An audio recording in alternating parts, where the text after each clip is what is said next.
Nueva Inglaterra, 1692. Un territorio hostil. Los puritanos consideraban Norteamérica territorio del demonio. Parece que el demonio está ahora entre nosotros. Un enemigo sobrenatural. A la hechicera no la dejarás con vida. Es un pasaje bíblico. He visto a la criatura chupar el dedo de otra bruja. ¿Qué? Acusar a alguien de brujería suponía asumir el control de la vida y la reputación de otro ser humano. ¿Es Salem presa de las brujas seguidoras de Satanás?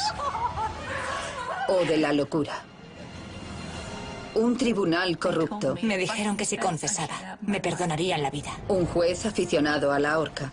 Creía en lo que hacía el tribunal. ¿Cuál es su veredicto? Culpable. La verdadera historia de la caza de brujas de Salem. Perdona nuestras ofensas, como también nosotros perdonamos a los que nos ofenden. Caza de brujas.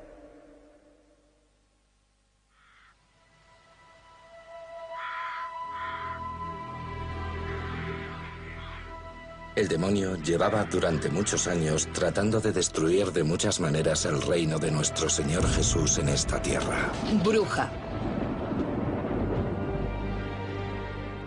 Pero ahora nos enfrentamos a algo mucho mayor.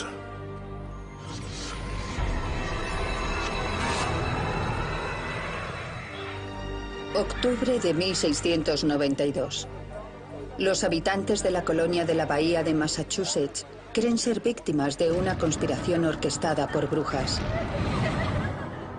Se inicia una cacería con el fin de erradicar a las fuerzas del mal. En el pueblo de Salem se organizan juicios, se ejecutan a 20 personas y otras 100 son encarceladas acusadas de brujería. El demonio ha reclutado a un puñado de aterradoras y maliciosas criaturas para llevar a cabo esta horrible tarea.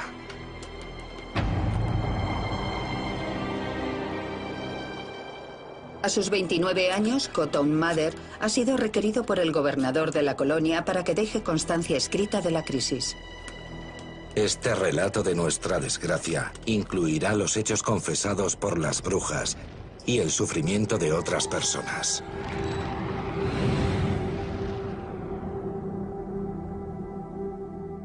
Esta crisis había dado comienzo 10 meses antes en una pequeña comunidad agrícola situada a unos 30 kilómetros al norte de Boston.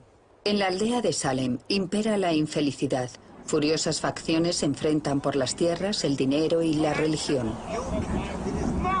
La construcción de una nueva iglesia ha traído consigo un conflicto contractual sobre el salario del pastor. El reverendo Samuel Parris, de 39 años, es un empresario venido a menos que acaba de convertirse en pastor. Algunos hombres se ríen del pecado y hacen de él una diversión. Pero el Espíritu Santo nos dice que son imbéciles. El pecado es el vómito del demonio, el excremento del alma, el peor de todos los males, la escoria, un exceso de males. Parris reprende a sus feligreses con la esperanza de que la vergüenza les lleve a pagar su salario. No se imagina que está a punto de desencadenarse una caza de brujas por sucesos acontecidos en su propio hogar. Enero de 1692. El señor Samuel Parris, pastor de la iglesia de la aldea de Salem, tenía una hija de 9 años, Betty Parris, y una sobrina de 11, Abigail Williams, tristemente aquejadas de algún tipo de afección desconocida. Estas niñas sufrían mordiscos y pellizcos de origen invisible. Sus brazos, cuello y espalda se retorcían de un lado para otro, como si fuese imposible que lo hicieran por sí mismas. A veces eran incapaces de comer y otras no podían dormir o hablar. Así que se llamó al doctor, que era lo que se solía hacer. Sin embargo, si el doctor no comprendía qué sucedía, que era lo habitual, el diagnóstico era brujería.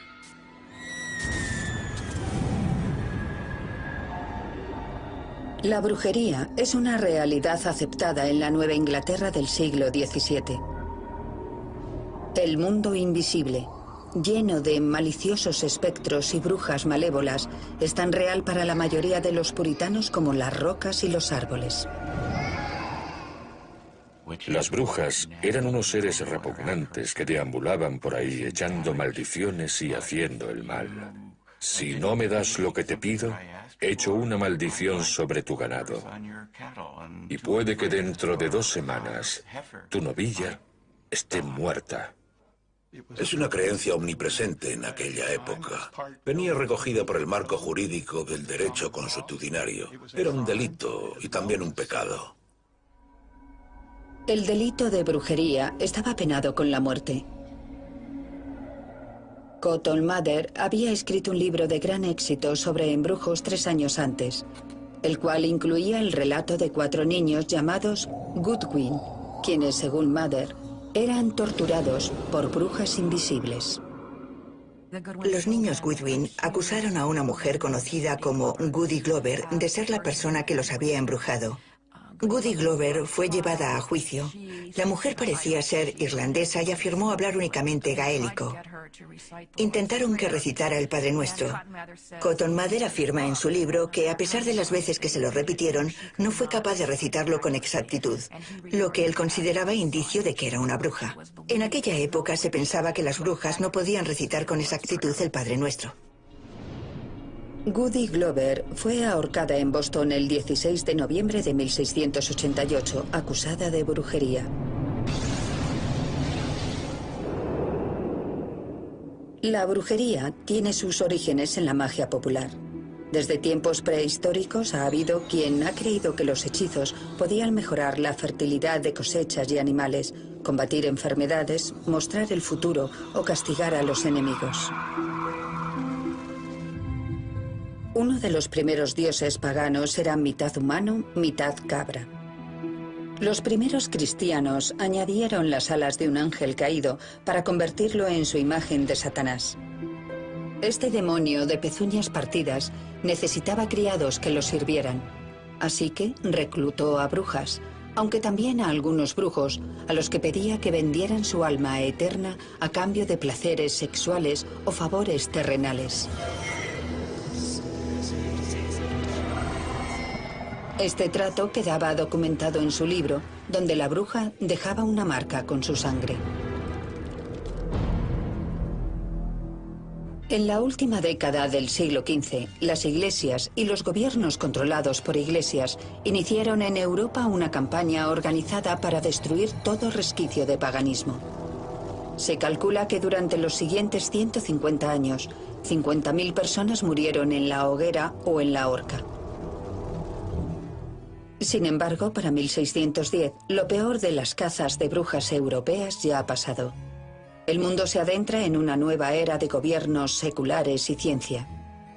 Son tiempos de grandes cambios y no todo el mundo se muestra feliz al respecto, mucho menos los seguidores de un movimiento religioso extremadamente conservador, el puritanismo. Los puritanos fundaron la colonia de la Bahía de Massachusetts en 1628. La llamaron su ciudad resplandeciente sobre la colina, un asentamiento fronterizo gobernado bajo unos estrictos principios religiosos. El puritanismo era un movimiento religioso surgido en Inglaterra a principios del siglo XVII. Su objetivo era purificar la iglesia inglesa de los últimos resquicios del catolicismo. Esta purificación requería una interpretación muy estricta de la Biblia. La Biblia, tan crucial para el pensamiento puritano, es muy clara respecto al asunto de la brujería. A la hechicera no la dejarás con vida. Es un pasaje bíblico. Según la creencia, las brujas pueden enviar una forma invisible o espectro para atormentar a alguien sin ser vistas.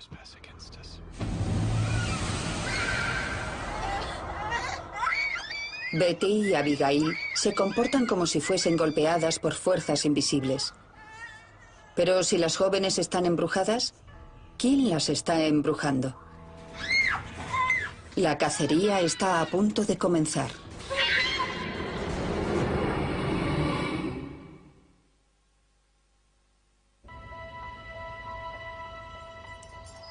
Enero de 1692. Algo perturba la aldea de Salem. La hija y la sobrina del pastor hacen gala de un extraño comportamiento. El doctor de la aldea afirma que las niñas están embrujadas. ¿Pero por quién? Un vecino propone un método popular para dar con la bruja. La esclava de Parris, Tituba, sigue las instrucciones del vecino. La criada india de Parris confesaría más adelante que a espaldas de su amo había cogido orina de algunas de las personas enfermas y tras mezclarla con harina había elaborado un pastel para averiguar quién era la bruja. Este pastel de brujas se daba a un perro, el cual, de acuerdo con la sabiduría popular, indicaba el camino hasta el culpable. Es evidente que esta práctica no proviene de la teología puritana, sino directamente de la cultura de la magia popular, algo que los puritanos estaban intentando erradicar. El reverendo Parris está indignado. Un feligrés ha recurrido al demonio en busca de ayuda contra el demonio. En consecuencia, parece que el demonio está ahora entre nosotros, y su ira es vehemente y terrible. El reverendo Parris ordena rezos y ayuno para contrarrestar la brujería. Pero el extraño comportamiento de las niñas no cesa, apareciendo y remitiendo de manera impredecible durante semanas. Más de 3 siglos después, nos resulta difícil creer que estos ataques fueran inducidos por brujas invisibles. Pero si no estaban embrujadas, ¿qué era lo que sucedía? No tengo una teoría sobre los primeros ataques registrados en la aldea de Salem. Lo que sí sabemos es que los ataques que sufrían las niñas de Parris eran muy similares a los ataques de los niños Goodwin y a los de otros niños de Inglaterra y Norteamérica criados en hogares católicos. En la sociedad occidental del siglo XVII, los niños no eran recipientes de afecto dentro de la familia, sino mano de obra y jóvenes pecadores a los que debía llevarse por el buen camino mediante la disciplina. Nos descarriamos tan pronto como nacemos. Y los niños inconscientes de sus deberes son hijos de Satanás, y a Satanás serán enviados a su fuego imperecedero, preparado para el demonio y sus ángeles. Podemos interpretarlo como niños con una gran preocupación por el destino final de sus almas. Este tipo de patrón no es algo habitual, pero tampoco es algo extraño.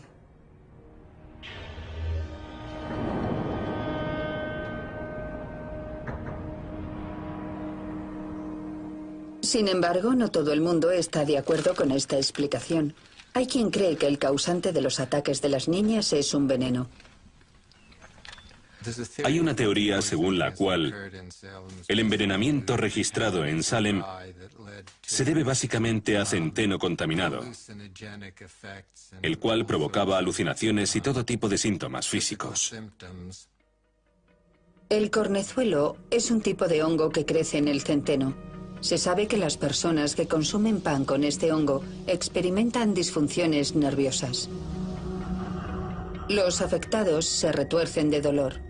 En algunos casos, este dolor viene acompañado de alucinaciones. De hecho, el LSD es un derivado del cornezuelo.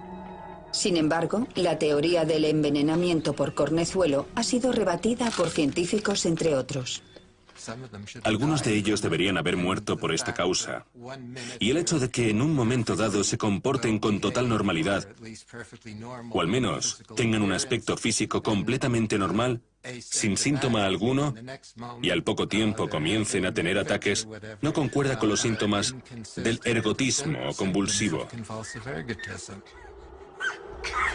Las niñas enfermas de Salem sufren los ataques al unísono, en momentos convenientes, como cuando acude gente a verlas. Este hecho ha llevado a muchos a creer que simplemente los fingían. Pero si las chicas están haciendo teatro, se trata de un juego mortal, ya que ellas mismas podrían ser acusadas de brujería y morir en la horca. Es posible imaginar que, con tan solo un giro de los acontecimientos, las acusaciones de brujería se volvieran en contra de las propias niñas. Si no les preguntaban quién era el culpable, y ellas comenzaban a dar nombres de la aldea, ellas mismas podrían haber sido consideradas sospechosas. Presionadas por el reverendo Parris para que identifiquen a la bruja cuyo espectro las está atacando, Betty Parris y Abigail Williams señalan a una cabeza de turco obvia, Tituba. Los documentos la describen a ella y a su marido como esclavos indios originarios de Barbados. Ella tiene la piel oscura, al igual que los enemigos mortales de los puritanos, los Wabanakis. A medida que la colonia puritana originaria se extendía hacia el norte, los ingleses comenzaron a invadir territorio Wabanaki. Por supuesto, en Norteamérica encontraron indígenas, a quienes consideraban adoradores del demonio. También pensaban que los indígenas americanos no tenían realmente derecho a las tierras, porque no las cultivaban. Y, por lo tanto, cualquiera era libre de apoderarse de ellas. Sin embargo, para los indios, los puritanos son intrusos. Para empeorar las cosas, cuando un grupo de Wabanakis acude a un poblado para comerciar, la milicia los captura y los vende como esclavos. Eran en su mayoría mujeres y niños, como cabría esperar. Esto encolerizó a los Wabanakis. Estaban furiosos por la traición que había llevado a la captura de tantos miembros de su pueblo. A partir de 1675, las tribus Wabanakis comienzan a lanzar una serie de ataques contra los ingleses. 16 años antes de la caza de brujas de Salem, en la frontera de Maine. Buenas noches, Mercy. Buenas noches. Esta niña, Mercy Louise, desempeñará un papel fundamental en los juicios a brujas de Salem. A los 3 años de edad vive en el pueblo de Falmouth, Maine.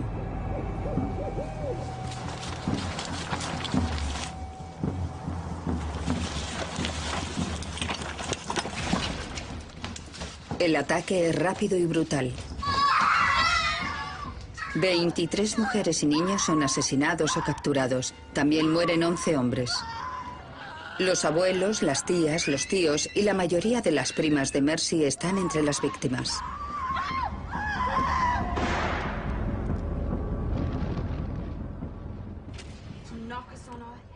Años después de sobrevivir a esta masacre perpetrada por los indios en Maine, Mercy Louise tiene 18 años y vive trabajando como criada en la aldea de Salem. Algunos de mis familiares lucharon por su vida. Uno de ellos salió corriendo y le dispararon. Él suplicó por su vida, pero le golpearon en la cabeza y le abrieron las entrañas.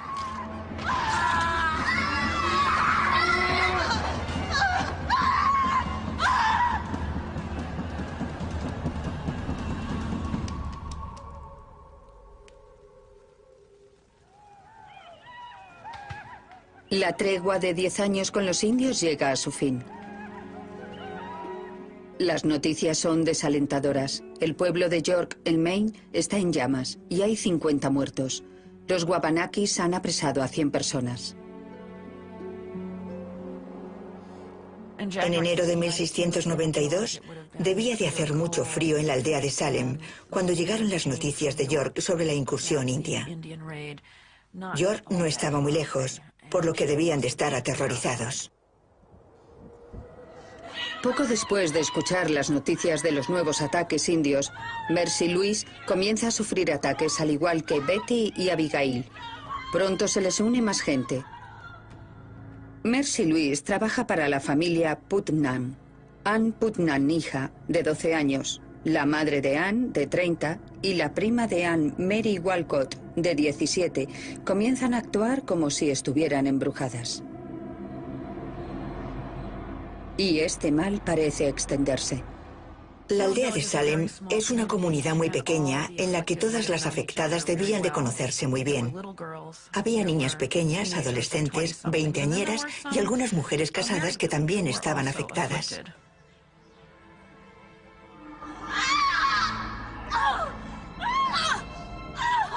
Al preguntarles quién las está embrujando, varias de las nuevas afectadas vuelven a acusar a la esclava de color del pastor, Tituba. Dado que las acusaciones de las niñas no pueden utilizarse como pruebas en un tribunal, estas nuevas acusaciones de testigos adultos resultan cruciales. ¡Bruja! Expulsaré al diablo de tu cuerpo a golpes. Ahora es posible procesar a Tituba. Acaba de ponerse en marcha una terrible maquinaria que llevará a la tumba a 20 personas.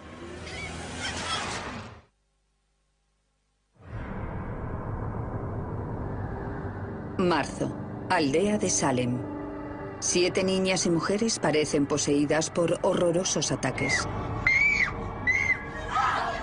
Afirman estar embrujadas y señalan a la esclava india del reverendo Parris, Tituba, como la responsable. Se presentan quejas formales que convierten estas delirantes acusaciones en un proceso legal. Un proceso que se desarrolló en el salón de juntas de la aldea de Salem hace más de 210 años. En la aldea de Salem, a principios de marzo de 1692, los campos estaban congelados y no había nadie trabajando fuera, así que el lugar debía de estar repleto de gente. 2 magistrados del cercano pueblo de Salem, John Hawthorne y Jonathan Corwin, vienen a la aldea de Salem para dirigir un examen preliminar y comprobar si el juicio está justificado. Se pide a los acusadores que señalen a la bruja que los atormenta. Lo que acontece a continuación quedó registrado para la historia en las transcripciones oficiales.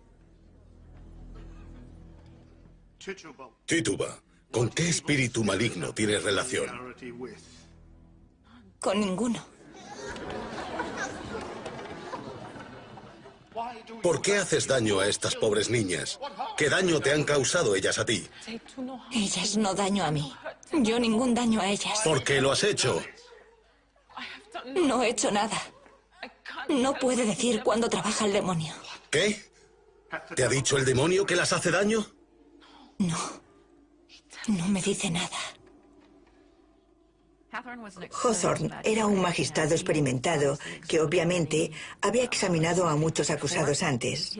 Su objetivo era obtener una confesión de Tituba. Era crucial obtener confesiones.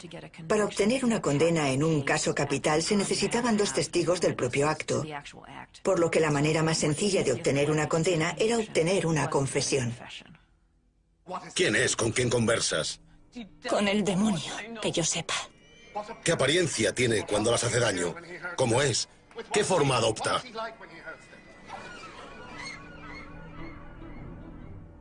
Tituba es una persona cuya vida ha sido la de una esclava. Ya la han golpeado antes y puede que piense que esta vez la golpeen aún más. De ahí que cuente lo que cuenta.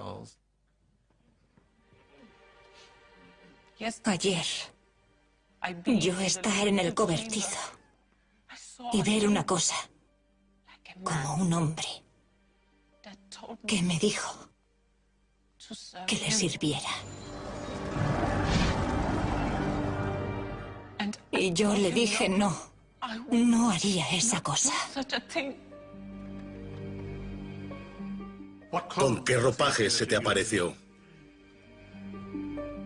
A veces, ropas negras. Es un hombre alto, de pelo oscuro, creo. ¿En qué otras formas, además de hombre, se te aparece? A veces como un puerco. A veces como un gran perro negro. ¿Qué ha dicho? ¿Un perro negro? ¿Qué? La morbosa imaginería de Tituba parece hechizar a las niñas enfermas. A veces como un puerco. A veces como un gran perro negro.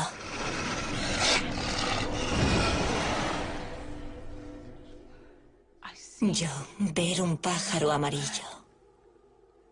Chupar el dedo de otra bruja. Yo ver un pájaro amarillo. Chupar el dedo de otra bruja.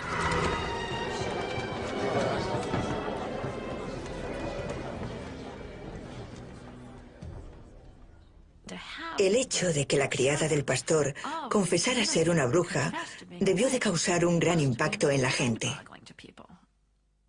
Lo realmente importante desde un punto de vista jurídico es que Tituba ha proporcionado una confesión. Eso es lo único que importa.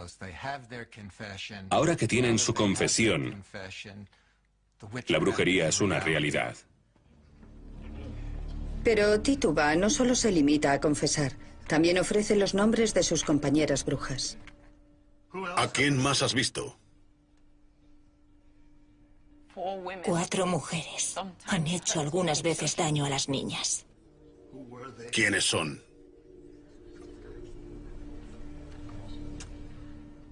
Goody Osborne y Sarah Good y alguien a quien no reconocí y un hombre alto. Una de las cosas interesantes que dijo Tituba es que había visto el libro del diablo con todas estas otras firmas, por lo que los miembros de la comunidad comprendieron que tenían que buscar más brujas. Este es solo un examen, no un juicio. Los magistrados Hawthorne y Corwin no poseen autoridad legal para condenar ni dictar sentencias. Sin embargo, sí tienen potestad para detener a sospechosos. Tituba es encarcelada, junto con otras 2 brujas, Sarah Good, una mendiga con mal carácter, y Goody Osborne, una mujer de supuesta vida alegre. Ambas niegan con vehemencia que sean brujas. Pero Tituba ha mencionado a más brujas y magos, 9 en total. Lo que significa que otros 7 continúan sueltos por la aldea. La cacería comienza. Martha Corey, de unos 60 años de edad, es una respetable feligresa casada con Giles Corey, un próspero granjero, aunque algo discutidor e inculto. Las 3 primeras mujeres acusadas eran, de un modo u otro, marginadas de la aldea. Un patrón bastante habitual en los incidentes y acusaciones de brujería. Martha Corey era una feligresa practicante hecha y derecha de la iglesia de Salem. Si Martha Corey era una bruja, cualquiera podía serlo.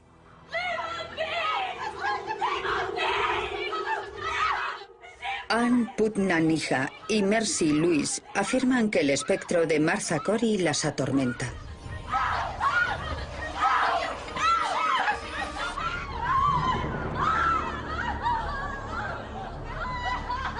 ¡Está aquí! ¡A mi lado! Te encuentras ahora en manos de la autoridad. Dime por qué causas daño a estas personas. No soy yo. ¿Entonces quién? Por favor, permítame que vaya a rezar. Deseo ir a rezar. Permítamelo. No te hemos hecho buscar para que reces. Hemos venido a aterrorizar a los malhechores. Dime por qué haces daño a estas niñas. Soy inocente. Nunca desde que nací he tenido nada que ver con la brujería. Soy una mujer del Señor. ¿Acaso no ves cómo se quejan de ti? Señor, abre los ojos a los magistrados y pastores. Señor, muestra tu poder para descubrir al culpable. Dinos quién causa daño a estas niñas. No lo sé. ¡Llevaosla de aquí! En sus exámenes, Hawthorne se basa en lo que viene a denominarse como pruebas espectrales, una declaración de un testigo que ve al espectro de una bruja hacer cosas extrañas. Cuando firmabas en el libro del demonio, básicamente le dabas permiso para adoptar tu forma y atormentar a otros. Esa forma invisible se consideraba un espectro. Mirad, hay un hombre susurrándole al oído.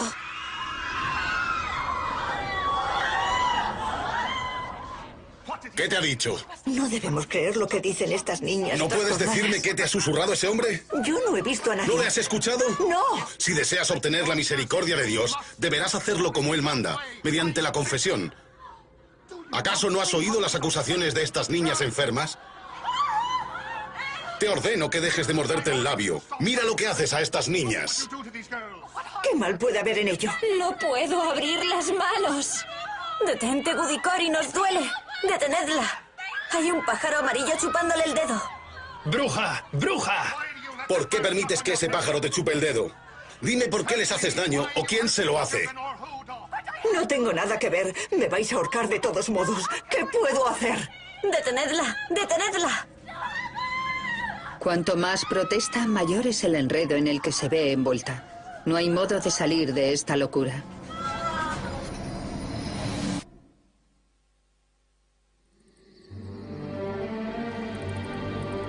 Estos son tiempos oscuros, pues los poderes de la oscuridad se ciernen sobre nosotros. Sí, una noche negra, sin lugar a dudas. Ahora los perros del infierno deambulan entre nosotros. ¿Debían los mismísimos demonios ser expulsados de su propia guarida para perturbar nuestra paz? Aldea de Salem, abril de 1692. La locura se ha apoderado de la aldea. Cualquier cosa extraña se considera como un indicio de brujería. Historias disparatadas se aceptan como pruebas en juicios. Cualquiera puede ser un brujo o una bruja. La caja de Pandora se destapó en abril y mayo, de tal modo que hubo cada vez más personas acusadas, no solo de la aldea de Salem, sino también del pueblo y de las comunidades vecinas. La situación degeneró rápidamente. Uno tiene la sensación de que no tardó en cundir el pánico. A finales de abril, ya hay 6 mujeres más acusadas de brujería, con lo que el total de personas encarceladas se elevaba a 10. Salem tenía una cárcel bastante primaria. Se suponía que era un lugar para aquellos que estaban a la espera de ir a juicio, no un lugar al que enviar a personas durante meses. La cárcel de madera es un congelador en invierno y un horno en verano. El urinario era básicamente una especie de olla situada junto a una de las paredes.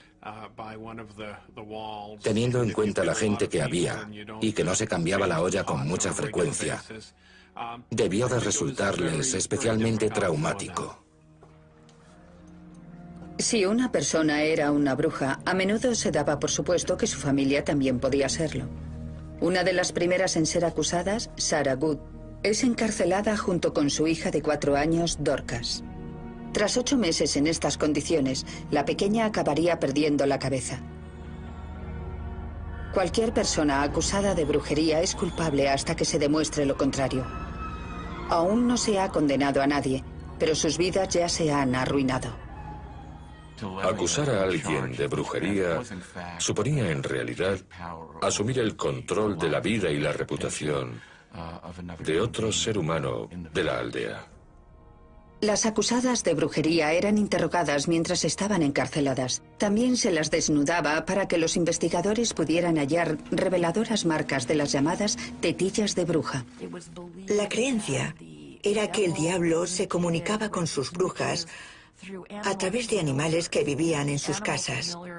Pequeñas criaturas como ratones o pájaros que a veces chupaban una tetilla de la bruja y dejaban una marca. Por si fuera poco, las acusadas debían pagarse su propia habitación y comida mientras estaban en prisión.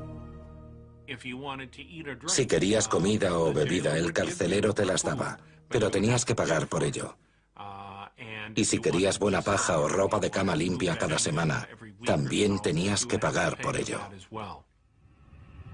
La caza de brujas reportaba grandes cantidades de dinero y gran parte de dicho dinero iba a parar al sheriff George Corwin, sobrino de uno de los magistrados.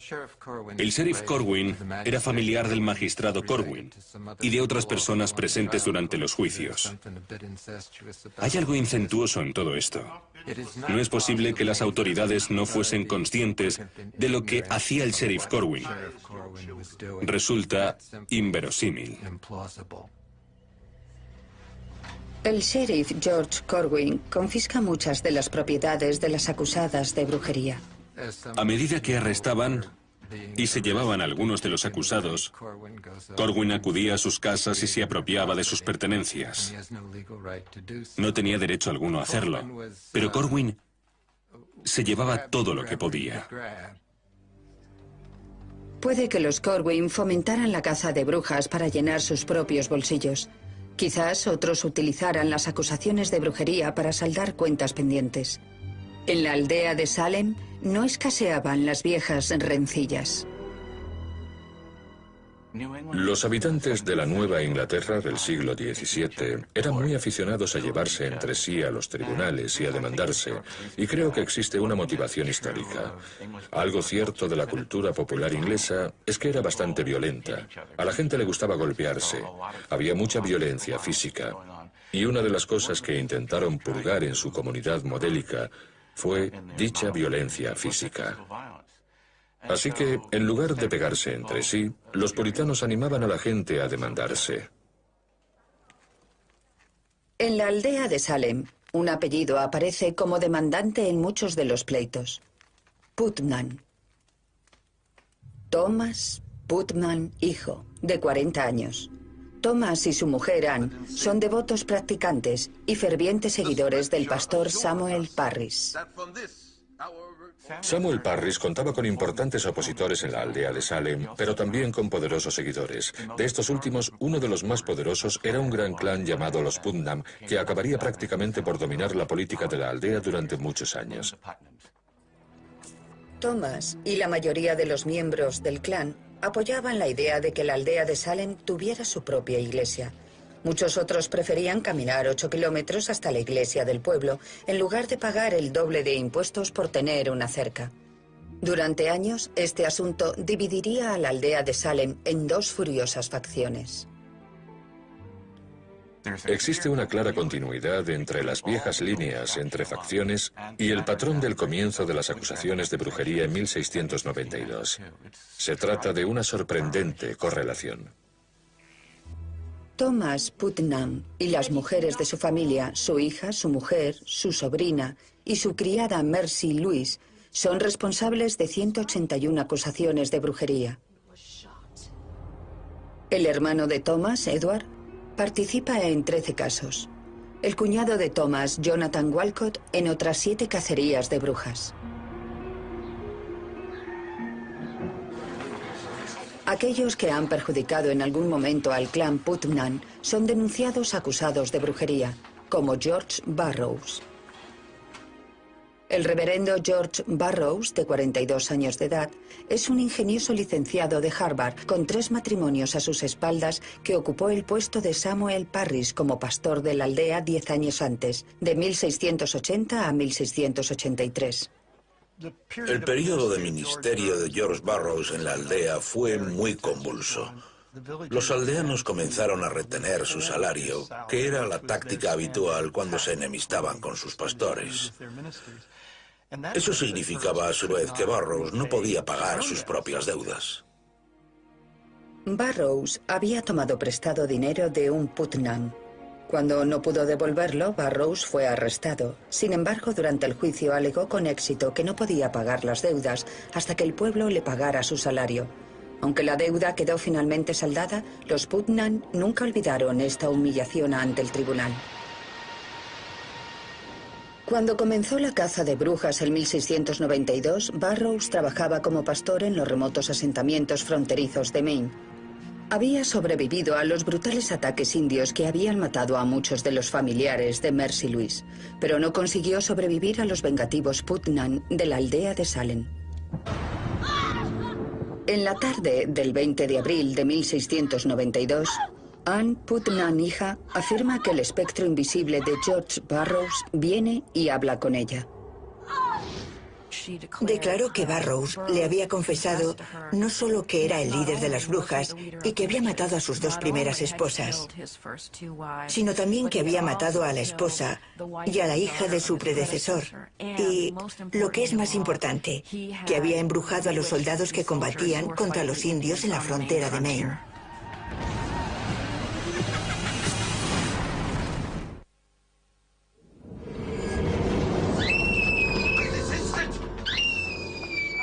Han pasado 5 meses desde que las primeras chicas comenzaran a sufrir ataques en la aldea de Salem.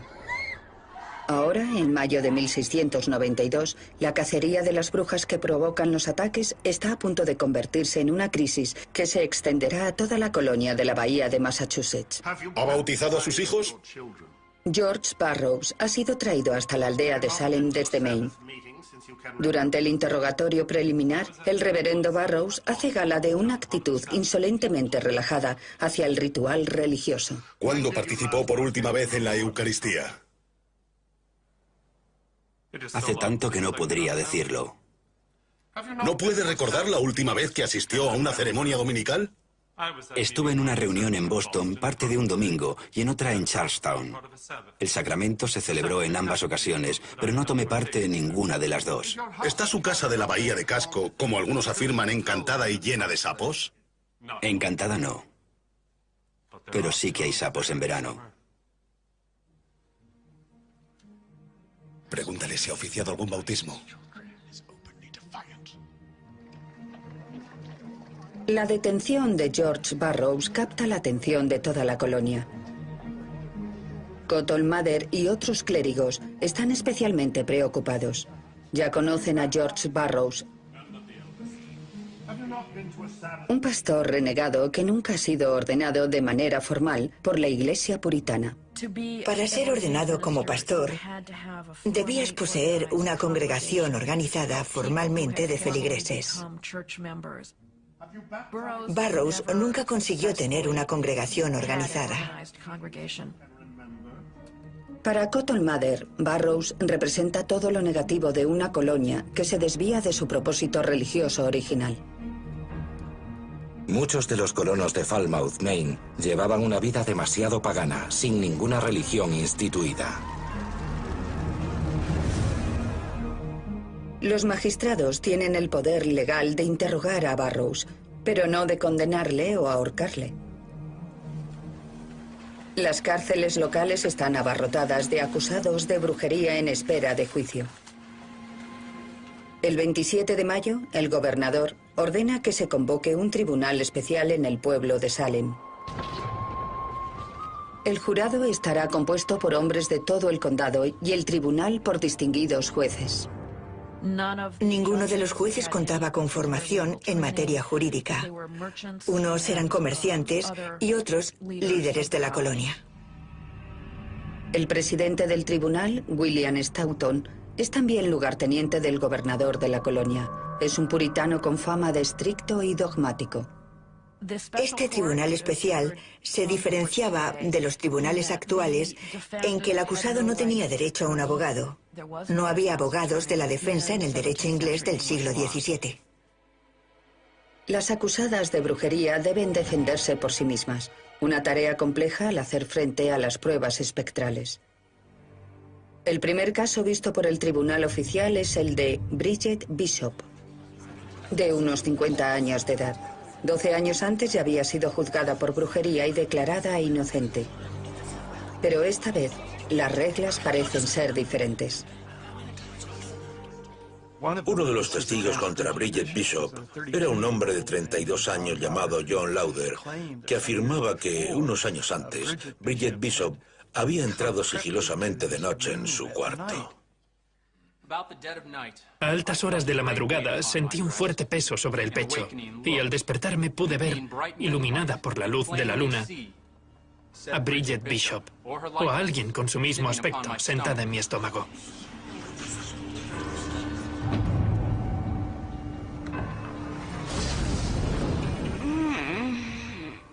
Por supuesto, no se trataba literalmente de Bridget Bishop, sino del espectro de Bridget Bishop. Era Satanás que había adoptado su forma. y no reuní la fuerza necesaria para resistirme o zafarme. Los acusadores de Bridget Bishop no solo estaban en el estrado de testigos. Mirad, tengo alfileres en la mano. El juicio se ve interrumpido por personas que afirman que Bridget Bishop las está atormentando. Estas personas dominan por completo todo lo que acontece dentro de la sala. Resulta muy interesante porque un abogado de la defensa no dudaría en detener todo el proceso de inmediato y solicitar la expulsión de la sala de las niñas, ya que su presencia resultaba demasiado perjudicial.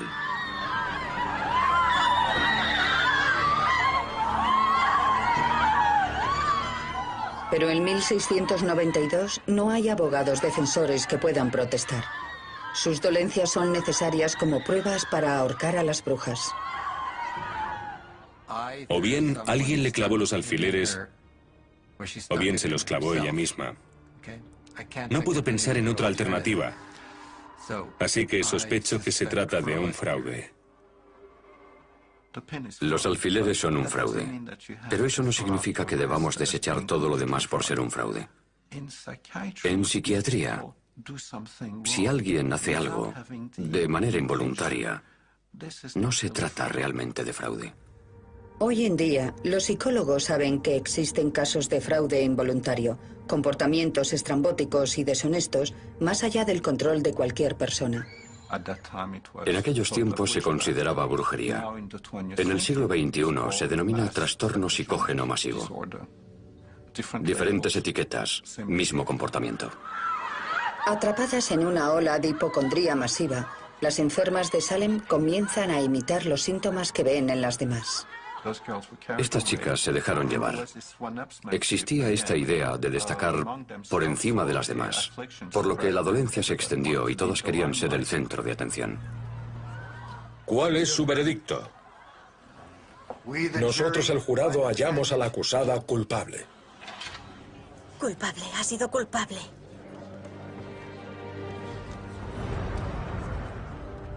El 2 de junio de 1692, el juez William Stoughton dicta la primera sentencia de muerte de los juicios.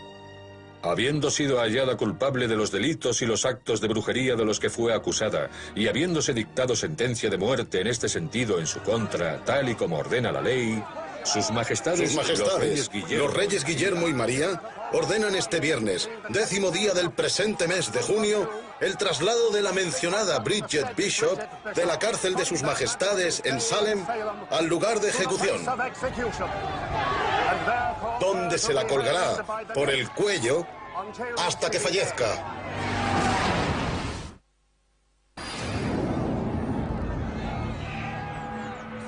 El 10 de junio de 1692, Bridget Bishop se convierte en la primera bruja ahorcada en la aldea de Salem. ¡Colgad a la bruja! ¡Colgadla! ¡Colgadla!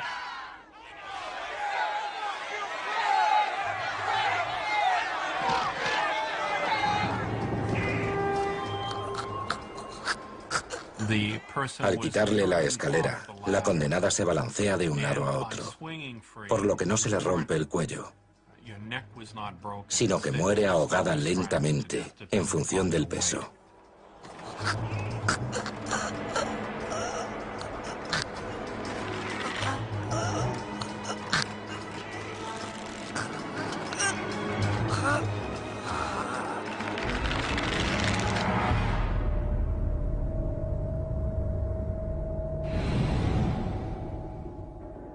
Indignado por el ahorcamiento, uno de los jueces renuncia en señal de protesta. Los juicios a brujas prosiguen sin interrupción. 19 de julio, aldea de Salem.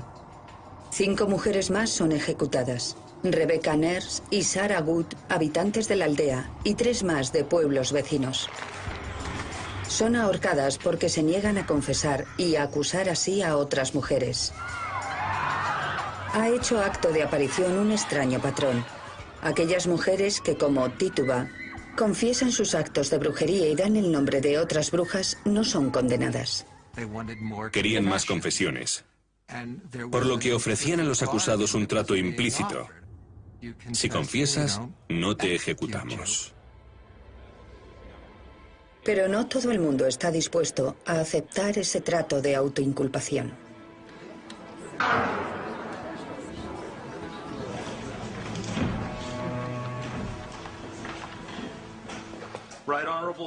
Distinguidas señorías, traigo ante ustedes al acusado de brujería, el pastor George Burroughs. En la causa contra George Burroughs contamos con una descripción bastante detallada que Cotton Mather incluyó en Maravillas del Mundo Invisible. Su relato nos narra más o menos lo que aconteció. Se escucharon los testimonios de varias personas que acusaron al espectro de George Burroughs de estar implicado en su sufrimiento. Son muchos los que viajan desde Boston hasta Salem para presenciar el juicio. La familia Putnam se sienta en las primeras filas. Su sirvienta, Mercy Louise, es la primera en testificar. Mercy describe un encuentro con el espectro de George Burroughs. Me dijo que el demonio era su sirviente y me torturó de la manera más atroz, como si quisiera sacudirme hasta hacerme pedazos. Me amenazó con matarme si no escribía en su libro. De niña, Mercy Louise había presenciado un ataque indio en Falmouth, Maine. Un ataque en el que murieron muchos de sus familiares cercanos. Más tarde trabajó como sirvienta del reverendo Burroughs. El reverendo es descrito como una persona de piel oscura. Muchos se preguntan cómo pudo escapar indemne, no a una, sino a varias incursiones indias. Abigail Williams lo llama el pequeño pastor negro, como un indio. Este es uno de los comentarios que Cotton Mather realiza en su informe. Esto es, que varios de los aquejados y otras personas ven al demonio en la forma de un indio. La prodigiosa guerra librada por los espíritus del mundo invisible contra las gentes de Nueva Inglaterra el año 1692 podría tener su origen en los indios, cuyos jefes tienen fama de haber conversado con demonios.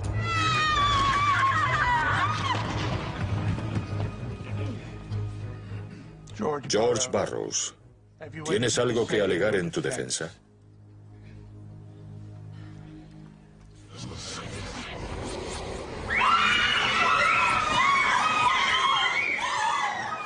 ¡Basta! ¡Basta! Es un espectro. El tribunal está repleto de testigos contra Burroughs. George Burroughs fue acusado por 8 de las brujas confesas de ser el director de algunos de sus encuentros con el demonio y de contar con la promesa de Satanás de ser un rey en su reino. Si tenemos en cuenta el estatus de un pastor en la cultura puritana, el identificar a un pastor como el líder de una conspiración demoníaca tuvo que ser un hecho terrible para las gentes de la época. Tuvo que ser toda una conmoción para Cotton Mather. Tuvo que resultarle prácticamente increíble. Burroughs proclama su inocencia. Incluso va un paso más allá. Osa desafiar la mera existencia de espectros malignos.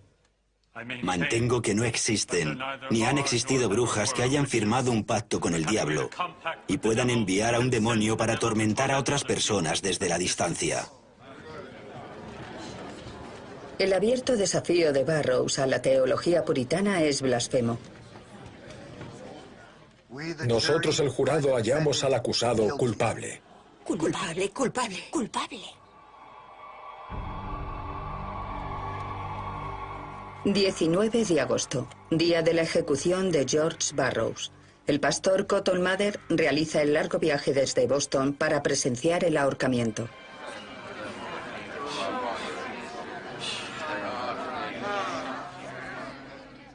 Padre nuestro que estás en los cielos, santificado sea tu nombre, venga a nosotros tu reino.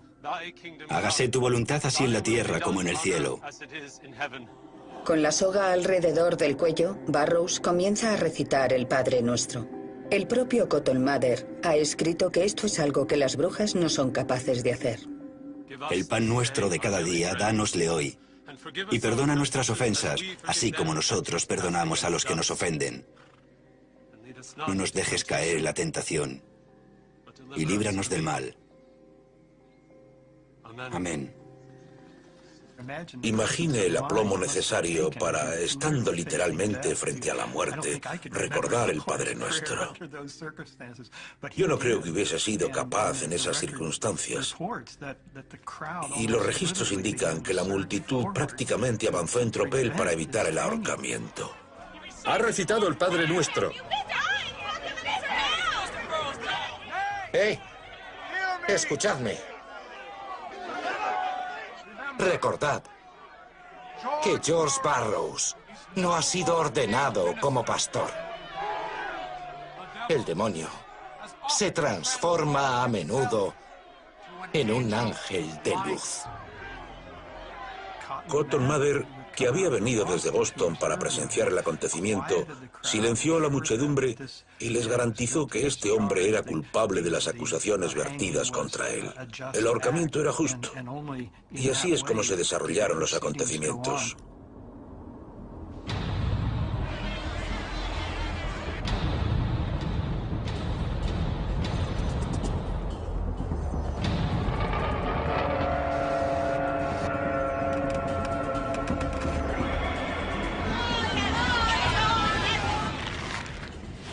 El cuerpo de Burroughs se balancea mientras el reverendo se ahoga lentamente hasta morir. La aprobación pública del ahorcamiento realizada por Cotton Mather tendrá consecuencias mortales. Sirve de anuncio del capítulo más sangriento de la caza de brujas, las ejecuciones de septiembre.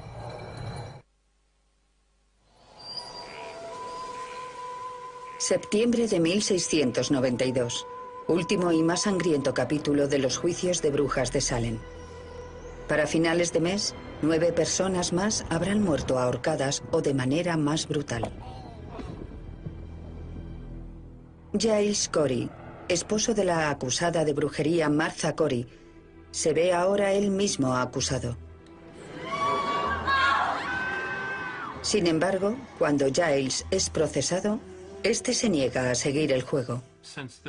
Dado que este tribunal había declarado a todos los procesados culpables, él decidió que, una vez que negara la acusación, dejaría de cooperar. Fue una protesta exquisita por su parte. Giles no tomará parte en esta locura, por lo que se convertirá en su víctima. Intentaron forzarle físicamente a que suplicara. Lo hicieron tumbándolo en el suelo y apilando sobre su pecho un montón de piedras.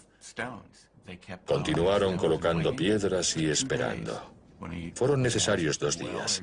Cuando le preguntaron si estaba dispuesto a suplicar, dicen que respondió, más peso.